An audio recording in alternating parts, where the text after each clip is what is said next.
أعوذ بالله من الشيطان الرجيم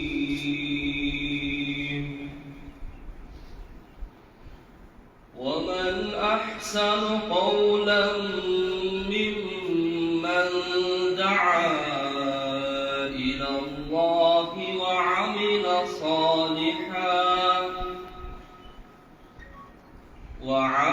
صالحا وقال إنني من المسلمين ولا تستوي الحسنة ولا السيئة ادفع بالتي هي أحسن فإذا الذي بينك وبينه عداوة كأنه ولي حميم وما يلقاها إلا الذين صبروا وما يلقاها إلا ذو حظ عظيم وإما ينزغنك من الشيطان نزغ